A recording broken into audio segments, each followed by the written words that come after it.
recalled the legacy of Venezuelan leader Hugo Chavez 9 years after his death and highlighted the relevance of his thought in the Caribbean islands.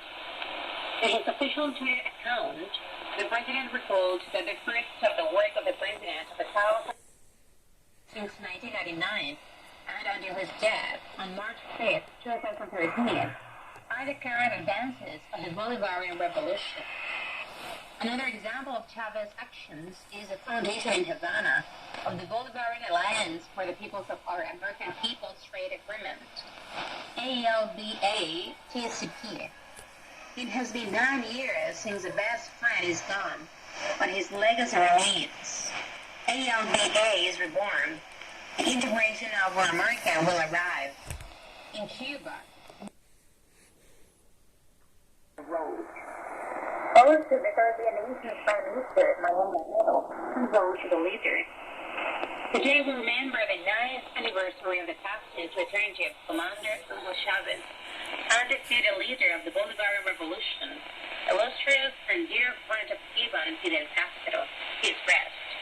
Chavez was born July 28, 1954, in Havana, state of Barinas.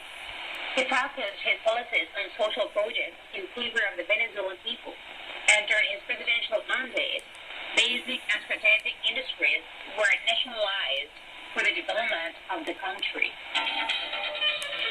Cuban President Miguel Díaz-Canel received on Friday in Havana William Bintel, head of the Canadian company Sherritt International Corporation, specialized in the mining and oil sector. According to local media, both parties discussed the possibilities of deepening the participation of this company in the economic development of the island. Cooperation could occur mainly in mining, oil exploration, and energy generation, even amid the tightening of the U.S. blockade against the Caribbean nation.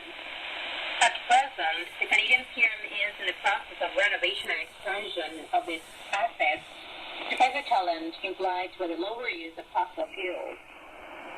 A measure of speed is required. The intention is to maximize production and expansion before our gets more hurt. India recently told Bloomberg, an agency specializing in economic issues. According to Bloomberg, the U.S. company announced a more significant investment in Cuba to increase the production of nickel and cobalt, essential minerals, in the production of more powerful and long-lasting batteries. The Central Bank of Cuba said on Friday that no financial institution in the country has an agreement or formal relationship with the Canadian group Revolut Group, which included our nation as a recipient for sending remittances. The bank said on Twitter that it was unaware of the formality and security of such transactions. We verify that the U.S. government maintains the prohibitions and corrective measures applied in 2020 and 2021 against Cuban financial entities, the bank added.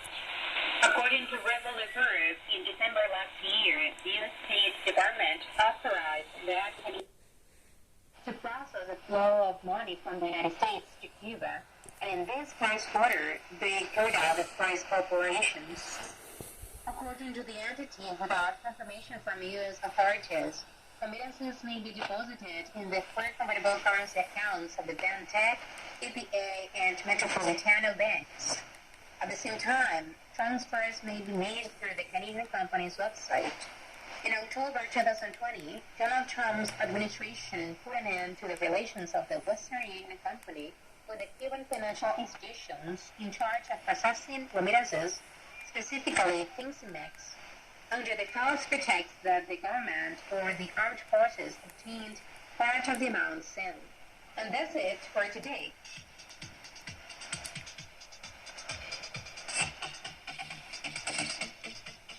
Thanks, Rich. Rich Gomez with our national news. Now let's find out what's going on around the world with Gavin Jones. Sasha Llorenti, the Executive Secretary of the Bolivarian Alliance for the Peoples of Our America People's Trade Agreement, or ALBA TCP, has affirmed that Luis Almagro, the Secretary General of the Organization of American States, the OAS, was the architect of the 2019 coup d'etat in Bolivia. Llorente said that Almagro was an accomplice to the massacres that occurred between November the 10th and 20th, 2019, in that South American country, after his support for the establishment of the de facto government headed by Jeanine Áñez. He added that the OAS official who claims to violence enacted in Bolivia caused, quote, unforgivable damage to the country and to integration. In a subsequent publication, Llorente emphasized that, quote, principles are the essential basis and reason on which to proceed. We defend the principles of the United Nations Charter in all circumstances. The hypocrisy and cynicism of those who impose illegal coercive measures and now claim to defend those principles is shocking. Llorente's statements come after the Interdisciplinary Group of Independent Experts, or GIEI Bolivia, presented an official document to the OAS recording 37 murders and other human rights violations committed in Bolivia during the coup d'etat and the de facto government. The U.S. Supreme Court has ruled that two former CIA contractors cannot be questioned in an investigation into the treatment of a suspected high-ranking al-Qaeda figure who was repeatedly subjected to a type of torture called waterboarding.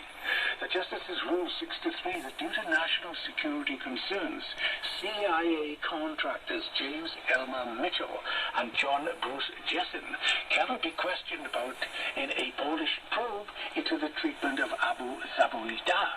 The prisoner is one of 39 remaining detainees in the U.S. naval base at Guantanamo Bay in Cuba. The justices said that the contractors cannot be subpoenaed under a U.S. law that allows federal courts to enforce a request for testimony or other evidence for a foreign legal proceeding. The court found that the government could assert what is known as the, quote, state secrets privilege to preclude the contractors from being questioned in the investigation about their role in interrogating Zubaida because it would supposedly put U.S. national security at risk. Poland is thought to be the location of a black site where the CIA employed harsh interrogation techniques against him.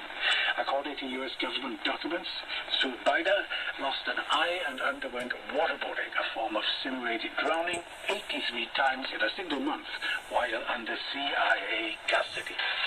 In the United States, the death toll from COVID-19 has topped 950,000, by far the highest reported death toll of any nation. On average, the virus continues to kill 2,000 U.S. residents every day.